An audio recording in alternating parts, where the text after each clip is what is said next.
noite, amigos da Associação Espírita Paz e Luz. Agradecemos a oportunidade de estarmos aqui com todos para refletir sobre o tema são os escolhidos. E nós vamos buscar no capítulo 18 do Evangelho segundo o Espiritismo, muitos os chamados e poucos os escolhidos. Dentro desse capítulo nós vamos encontrar a parábola do festim de bodas, a simbologia da porta estreita. Nem todos os que dizem Senhor, Senhor entrarão no reino dos céus. Muito se pedirá àquele que muito recebeu. E dentro das instruções dos Espíritos, dar-se-á aquele que tem, pelas suas obras é que se reconhece o cristão. Dentro desse capítulo, muitos os chamados, poucos os escolhidos, nós vamos pensar que toda a proposta de Jesus é fazer com que nós coloquemos uma coerência dos nossos conhecimentos já adquiridos para a prática. Jesus nos coloca a responsabilidade de fazer uma ligação, uma harmonia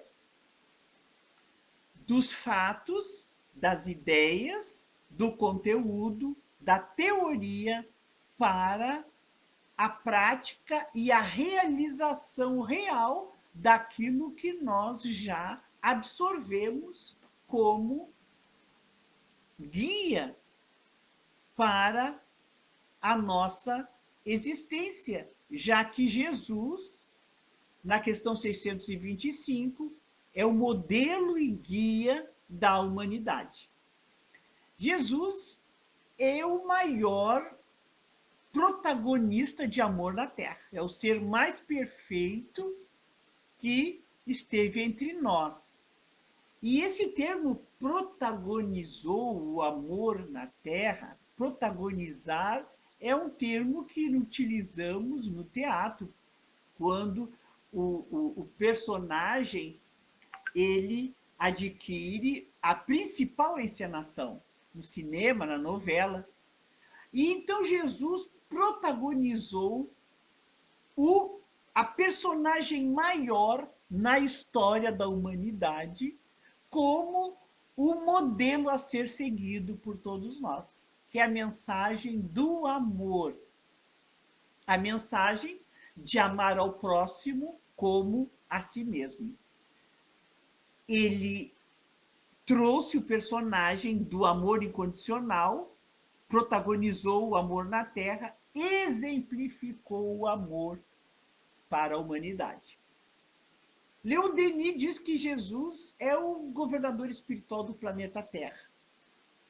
Joana de Ângeles, o guia espiritual do sistema solar. Mas vamos pensar um pouco no momento em que Jesus viveu aqui na Terra, onde Jerusalém era apenas um vilarejo. Conta-nos na história que apenas de 30 mil metros quadrados. E foi ali que Jesus viveu toda a sua vida oculta, né? Até se tornar pública. E nesse tempo, esse lugar era marcado por conflitos, por turbulências religiosas, políticas, sociais. Nessa época, o Império Romano ele oprimia a população por meio das imposições, dos impostos altíssimos, trazia uma cultura de violência e tornando muitos judeus escravos e também cúmplices da sua corrupção. A brutalidade era o exemplo, fazia parte da vida cotidiana daqueles homens.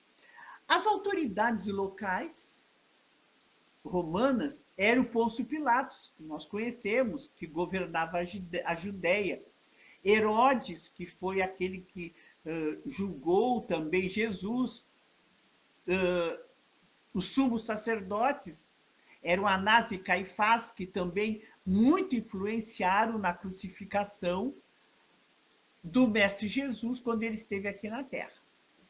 Mas este cenário onde Jesus protagonizou o amor, onde iniciou a sua vida pública. Neste capítulo, bem-aventurados aqueles que são escolhidos, já que muito somos chamados, muitos os chamados, poucos os escolhidos. Então, nesse parágrafo do Evangelho, nós vamos encontrar também a imagem da parábola do festim de bodas, onde o traje nupcial se fazia importante para aquele momento de festa. Vamos encontrar a porta estreita, a difícil passagem pela porta estreita, as condições que precisamos ter para passar pela porta estreita. Porque diz no Evangelho que entrai pela porta estreita, porque larga é a porta da perdição e espaçoso o caminho que ela conduz. Mas muito poucos são os que entram pela porta pequena, que conduz a forma de ser coeso com aquilo que já aprendeu.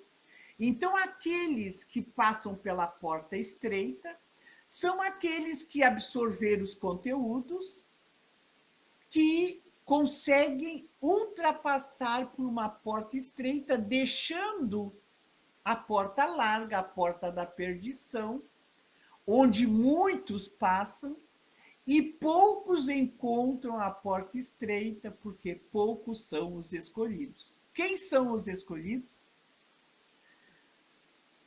Outra imagem bela desse capítulo é da casa construída sobre a rocha. Quando caiu a chuva, os rios transbordaram, sopraram os ventos sobre a casa. Ela não ruiu por estar edificada sobre a rocha. Falando então na certeza da fé, falando do amor de Deus por nós, do amor que edifica a fortaleza moral diante das dificuldades, diante das dores, diante das provações da vida. Já que estamos num mundo de provas e expiações. Então, quem são os escolhidos? Já que nós estamos diante desse capítulo desafiador, onde muitos são os chamados, bem poucos os escolhidos. Todos nós queremos ser os escolhidos. Todos nós gostaríamos de encontrar a porta estreita e poder passar pela porta estreita. Todos nós gostaríamos de edificar a nossa casa sob a rocha, porque quando os ventos soprarem, de todas as dificuldades, das dores, das provações, nós possamos nos sentir seguros com aquilo que já construímos nas nossas consciências, sedimentada no amor, sedimentada numa fé raciocinada, sedimentada no entendimento deste Deus que nos ama, sedimentada na edificação de encontrar em Jesus o personagem principal da história. Mas diante desta missão de Jesus na Terra, os autores dividem o chamamento, a educação e a missão de Jesus. Porque ele primeiro lança o chamamento. Ele nos educa através do exemplo e da mensagem de amor. E nos coloca como missionários, como discípulos daqueles ensinamentos. Então, os discípulos de Jesus, como eram conhecidos, os discípulos de Jesus não eram espíritos perfeitos, eles eram propensos ao bem. Foram espíritos preparados para trazer a mensagem de Jesus e conviver com o Mestre e absorver do Mestre os exemplos a serem seguidos. Foi dado para os apóstolos a missão de compreenderem o chamado, de se autoeducarem e de saírem daquele momento missionários daquela mensagem de Jesus. Mas Jesus acolheu a todos de uma forma impessoal, imparcial, não beneficiando a um, causando danos ao outro. Ele trazia a impessoalidade, ele nos trouxe o amor incondicional, ausente de preferências, não impondo condições para dar amor ao outro, já que ele trazia amar ao próximo como a si mesmo. Então, amando-nos a nós mesmos, amar o outro da mesma forma. E a Deus sobre todas as coisas.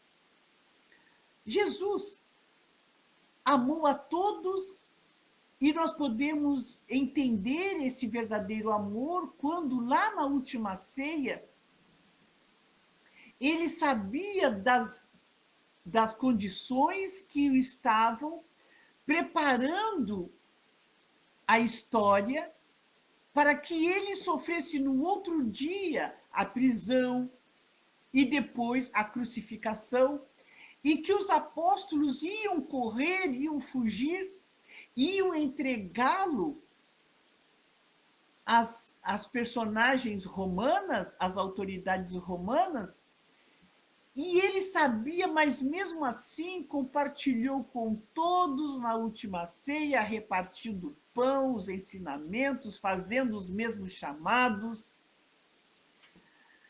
colocando em todo tempo a sua mensagem libertadora. Afinal, que são 2 milênios, Senhor, no relógio da eternidade? São palavras de Emmanuel, nas palavras ao leitor no livro há 2000 anos, quando Públio Lentulus ainda coloca-nos como senador romano, coloca-nos a mensagem que conviveu com Jesus, narrou naquele livro, naquele romance de Emmanuel, o seu encontro com Jesus, o seu encontro com a mensagem libertadora de amor que Jesus trouxe à Terra. Então, nas palavras ao leitor, Emmanuel nos fala que quando ele estava convivendo com Jesus, com todos aqueles personagens da época, ele sentiu o chamamento, sentiu a proposta de Jesus, mas não conseguiu vencer o seu orgulho de senador romano. E quando ele nos coloca nas páginas emocionantes daquele livro, ele diz que sente a sua misericórdia, que responde às suas mais profundas aspirações, e tem a lembrança daquele tempo como um tesouro nas suas mãos. E ele diz que o que são 20 séculos, o que são 20 existências diversas, como podem ser comparadas a 20 dias de provas, a 20 dias de experiências, de lutas redentoras, mostrando-nos que o tempo precisa ser trabalhado com responsabilidade, já que todos nós fomos chamados, e que nós não desperdicemos as horas para sermos os escolhidos diante da proposta de autotransformação. Porque passaram-se muitos séculos, e quando Jesus estava no templo de Jerusalém, quando chegou Hanã, o sacerdote, o sumo sacerdote, notou nele as diferenças pela fisionomia, pela atmosfera que ele trazia de beleza, aquela beleza que vinha do interior para o exterior, ele se aproximou e perguntou: o que fazes na cidade, né, Nazareno? Então Jesus fala que vinha fundar um reino de amor. E ele, meio sem entender, aquele sacerdote, na ignorância ainda dos sentimentos, disse: mas que reino é este que tu vens fundar? Sim, é um reino que eu venho fundar no coração dos homens, um reino de amor. Mas onde estão aqueles que vão te auxiliar para semelhante empreendimento? Sem entender, pergunta o sacerdote. E Jesus fala aquela célebre frase que narra nos livros de Amélia Rodrigues: os meus discípulos hão de chegar de toda a parte. E passaram-se os 20 séculos, muitos séculos. Seus embaixadores, seus discípulos, continuam renascendo em todas as épocas, proclamando a boa nova. Mas os ouvintes permanecem moucos, surdos, com os sentimentos enregelados nas paixões vergonhosas. Está em Amélia Rodrigues, no livro Vivendo com Jesus. Então, diante do cenário que hoje nós estamos construindo, os novos apóstolos, os novos escolhidos, os novos chamados, quando nós esperávamos que o novo século trouxesse paz, renovação espiritual, nós constatamos a morbidez e o desencanto está no livro Mediunidade, Desafios e Bênçãos, de Filomeno de Miranda, pela psicografia de Divaldo Franco. Constata-se que a morbidez e o desencanto são-lhe as chagas expostas com mais volume do que a bondade e o amor. Na alucinação resultante da busca incessante do prazer, os seres humanos vêm se olvidando dos deveres. Estamos esquecendo do chamamento, da educação, pensando somente no gozo sem limite, a largos passos para a consumação das energias, da saúde e dos objetivos elevados a que se vinculam.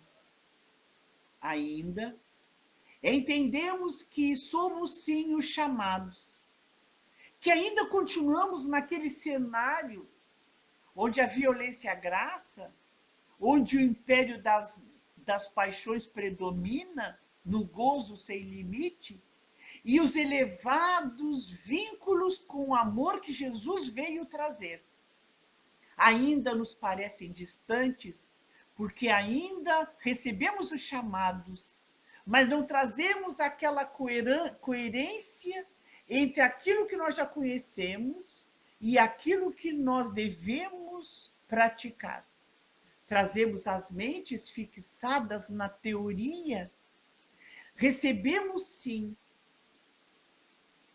a oportunidade de entender já Jesus na ótica espírita. Na ótica espírita que nos abre o leque de compreensão para a reencarnação, para as vidas sucessivas, para a compreensão da pluralidade dos mundos habitados, para a compreensão da mediunidade como meio de comunicação com os espíritos desencarnados, com a lei de causa e efeito, livre-arbítrio, compreensão para com este Deus que é Pai, que é soberanamente justo e bom, misericordioso, dando-nos a oportunidade, o amor incondicional a todos os seus filhos. Temos essa proposta libertadora de Kardec, que nos dá o entendimento dos objetivos reais da nossa encarnação. No entanto, ainda nos é difícil adquirir essa compreensão para com a vida, para com a prática que precisamos desenvolver diariamente. Nós vamos lembrar aqui, enquanto evangelizadores, que somos muitos de nós, Porque enquanto evangelizadores, nós estamos com a missão de favorecer o chamamento à educação e favorecer novos discípulos, novos apóstolos neste momento em que estamos vivenciando este século de convivência com os nossos irmãos nesse mundo de provas e expiações. Na evangelização espírita, tem uma história que nós evangelizadores contamos que fala muito sobre a prática e que nós favorecemos as crianças, aos jovens, inclusive os adultos nas palestras doutrinárias, o entendimento desta mensagem que é uma história muito significativa, que fala de um chamamento, de um autoconhecimento, que é uma história muito conhecida, que é As Duas Luizinhas. E essa história sempre causa muito impacto, que nós vamos contar agora. Era uma vez uma menina chamada Luizinha. Luizinha era uma menina muito bonita. E quando a mãe arrumava os seus cabelos cacheados, com uma fita azul, e ela com aqueles olhos escuros, saía para a escola toda bonita, todos diziam como Luizinha é bonita. Mas ela não é só bonita por fora, ela é bonita por dentro. Que menina educada! Que menina que sabe ser gentil! E assim Luizinha ia para a escola muito feliz, ouvindo os elogios. Mas, chegando em casa, Luizinha se transformava. Luizinha deixava a Luizinha gentil lá para o lado de fora, e quando ela entrava, a Luizinha era outra Luizinha. Luizinha se transformava na Luizinha mal educada, que respondia para os pais, para os avós, que não juntava material, que jogava lixo no chão. Oh, como aquilo preocupava os pais e a família. Um dia estava muito calor e Luizinha estava acocorada sobre a mesa, fazendo os deveres de casa, como sempre fazia. As janelas estavam abertas e ela, acocorada na mesa, jogando lixo, lascas de lápis para todo lado, a vovó disse lá do quarto: Luizinha, não joga tanto papel no chão, porque tu sempre reclama quando vai juntar. Aí Luizinha responde com má educação: Vovó, não fale mais isso. Sempre tu reclamando, tu sempre incomodando, vovó, a gente. Olha, respondeu de maus modos, gritando para a vovó. A mamãe no quarto repreendeu Luizinho e disse: Isso não são modos. Peça desculpas para a vovó. Luizinha não deu atenção. Nisso, batem na porta. Ela leva um susto e diz: Quem será? A janela estava aberta. Quem será que me viu falar assim com a vovó? Bateram na porta. A mamãe veio preocupada abrir a porta. Era a professora. A professora veio e perguntou: Olha, eu queria avisar que Luizinha amanhã leve para a escola o livro que eu emprestei, que amanhã eu vou precisar. E nisso a Luizinha, vendo que era professora, preocupada, veio: Ó, professora, eu já li, pode levar. Quem é essa menina? Eu vim falar com a Luizinha. A professora tinha visto ela falar. Ela ficou muito preocupada e muito envergonhada. Quando a professora saiu, se despediu da mãe, saiu, Luizinha se abraçou na mãe, chorando, e disse: Mamãe, que vergonha. A professora viu. Mamãe consolou Luizinha e ela disse: Mamãe, nunca mais eu vou agir dessa forma. Eu agora vou ser a Luizinha que todos admiram e elogiam também dentro de casa. Foi abraçar a vovó, pediu desculpas, foi abraçar a todos, muito envergonhada, porque tinha visto como ela se sentiu mal com aquela situação. No outro dia, a professora viu como ela estava envergonhada, disse: Não se preocupa, Luizinha. O importante é que você seja em todos os lugares a menina gentil, a menina que todos elogiam, também dentro de casa. E sabe que depois daquele acontecimento, a Luizinha se transformou e continuava sendo elogiada tanto na rua quanto dentro de casa. Meus amigos, esta história fala para todos nós. Ela causa um impacto muito grande nas crianças, nos jovens e também nos adultos, porque nos remete a uma construção que nós fazemos. Porque todos nós somos uma pessoa fora, sem prática. Somos alguém que não somos dentro do lar. Nós mostramos uma prática que construímos para que o outro veja, quando na realidade somos totalmente diferente daquilo que trazemos no nosso íntimo, na nossa subjetividade. Quando nós escutamos essa história, nós fazemos um autoconhecimento de muitos os chamados e poucos os escolhidos. Nós fazemos um autoconhecimento daquilo que já conseguimos transformar em moralidade nos nossos espíritos, nas nossas consciências, para que possamos construir aquele exemplo que devemos dar enquanto discípulos, enquanto meus discípulos chegarão de toda a parte.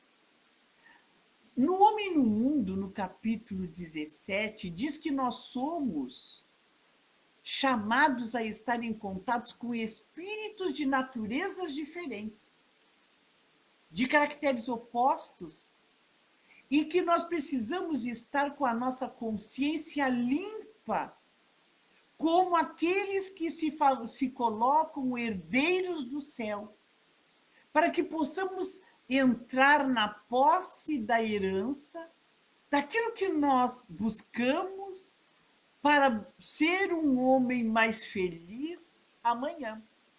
Todos nós estamos neste mundo de provas e expiações, onde ainda o mal domina, onde nós trazemos o ciúme, o egoísmo, onde nós estamos numa sociedade onde a imposição de ideias, onde a materialidade de graça, a irresponsabilidade, a sexolatria, as viciações, os suicídios pela incapacidade ainda de absorver a proposta de Jesus, a incapacidade de amar o outro, a incapacidade de ver a necessidade de encontrar no outro a extensão de nós próprios, no amar ao próximo como a si mesmo, e não impor condições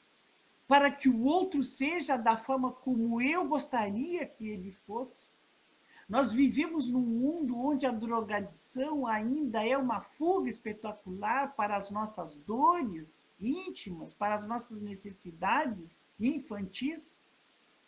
Ainda vemos que nós precisamos estar em contato com toda essa realidade, porque esse chamamento, essa educação precisa ser sedimentada nos nossos espíritos, para que os novos profetas, para que missionários possamos desenvolver as nossas aptidões e viver em sociedade.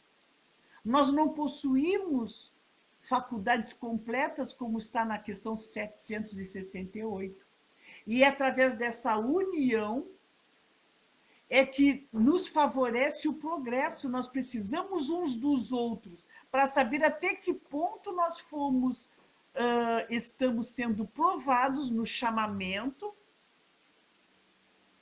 o quanto estamos sendo provados na educação, o quanto já conseguimos adquirir em transformação moral para que, missionários, possamos nos considerar discípulos de Jesus. Mas muitos são os falsos profetas, onde nós trazemos aparência no bem, como a Luizinha. Nós aparentamos algo que ainda não somos. Aparentamos aqueles que traficam a fé, se nos dizemos espíritas cristãos, porque admiramos a moral espírita, admiramos os conhecimentos, admiramos a condução de Kardec na lógica e na razão, mas pouco ainda praticamos. Então, nós traficamos a fé sem escrúpulo quando nós não colocamos esses ensinamentos em prática. E aí nós nos tornamos aqueles falsos profetas, como disse Mateus, cobertos de peles de ovelhas, mas por dentro lobos rapaces. Porque quando nós trazemos ideias materialistas e dizemos que como é importante as coisas materiais, quando nós nos aprisionamos nos bens materiais, nas ideias materialistas, nas viciações da sexolatria, nós somos falsos profetas, nós somos as Luizinhas de fora de casa, muito gentil, como profeta, como missionários, mas dentro de casas, no nosso íntimo, lobos rapaces, como fala Mateus, no capítulo 7, versículo 15 a 16. Quando nós impomos a nossa vontade, quando só nós queremos ter razão, quando nós fazemos separações, quando nós perseguimos, quando nós injuriamos, nós somos os falsos profetas que traficam a fé. Quando nós nos dizemos realmente espíritas, nós entendemos que temos vários caminhos, que não precisamos impor a nossa fé, a nossa forma de pensar, a nossa forma de agir, e que o outro tem liberdade de ação. João veio para o mestre e disse: Mestre, nós vimos um homem expulsando demônios em teu nome. Nós procuramos impedi-lo porque ele não era um dos nossos. Os apóstolos tinham dificuldade de entender a proposta do chamamento de Jesus. Porque precisamos entender que Jesus, a mensagem de Jesus é para toda a humanidade. E que cada um de nós, enquanto espíritos encarnados, temos liberdade de agir, liberdade de crença, e que todos nós podemos ir por diversos caminhos, desde que tenhamos Jesus nas ações. Jesus disse: não o impeçam, porque ninguém que faça um milagre em meu nome pode falar mal de mim logo em seguida, pois quem não é contra nós, a nosso favor está. E eu lhes digo a verdade: quem lhes der um copo de água em meu nome, por vocês pertencerem a Cristo, de modo nenhum perderá a sua recompensa. Então, Jesus coloca ali para os apóstolos, que não precisam seguir junto num caminho apenas, mas que se exercitarem, que se absorverem o chamado de Jesus, que se autoeducarem, que se autotransformarem, podem se considerar os chamados, os apóstolos da fé, aqueles que esclarecem e que têm o encargo de extirpar o mal da terra, como nos diz Emmanuel, mesmo no caminho de pedrouços, que muitas vezes nos embaraçam a marcha, mas expulsai da terra o egoísmo, para que ela possa subir na escala dos mundos, mas expilais primeiramente dos vossos corações. Então, fica essa mensagem para todos nós. Nós queremos que a Terra ascenda na escala dos mundos para um mundo melhor. Nós queremos que na Terra tenha menos egoísmo, que a Terra seja a edificação do Evangelho de Jesus. Mas, primeiramente, precisamos construir nos nossos corações esta mensagem que Jesus nos trouxe de amor incondicional. E que essa transformação possa nos favorecer mais responsabilidade, mais entendimento, que a prática ainda representa o nosso maior desafio. Porque muitos são os chamados, mas poucos os escolhidos. Será que somos os chamados?